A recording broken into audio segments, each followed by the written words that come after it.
So here we've got about 600 portions of chickpea and lentil curry being made.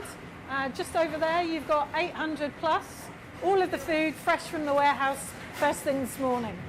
The Felix project cooks and distributes 3,500 meals each day to needy Londoners. The charity works with 1,000 organisations across the city, but could do so much more.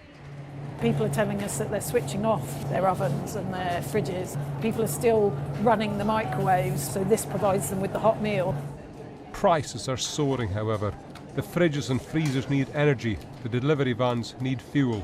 Overall costs are up 25% this year, and the charity is running a £2.3 million deficit. We already have 500 community organisations that are on our wait list asking for support, and that's going up by 20 or 30 organisations a week.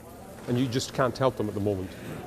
We would love to, but we are at capacity doing what we're doing right now in order to keep our costs at a level that we can maintain. The Felix project is not alone in struggling to cope. A survey of more than 600 UK charities seen by the BBC found that almost 3/4 reported rapidly rising levels of need, but almost half of them say they didn't expect to be able to meet demand. Some organisations are cutting staff or services as costs rise. We had one charity tell us that they were working with the lights off now because that was how expensive their energy bills were. They just couldn't meet it. One charity that runs a community bus, that they were saying, actually, we can't afford the diesel for this anymore. We can't run the trips that we used to. Vicky is one of nearly 100 people with complex needs cared for by the Hollybank Trust in West Yorkshire. Excuse me, Vicky. Almost all need several electrical devices to stay alive, from hoists and airflow mattresses to feeding machines.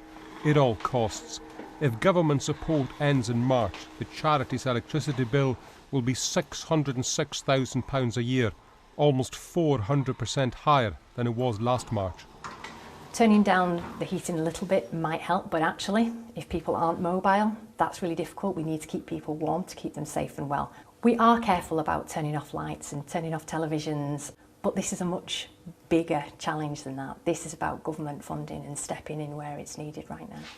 The Treasury say the energy relief scheme for charities and businesses is expensive, and their review will ensure value for money for the taxpayer. But those at the sharp end of helping the vulnerable are fearful of what that could mean. Michael Buchanan, BBC News.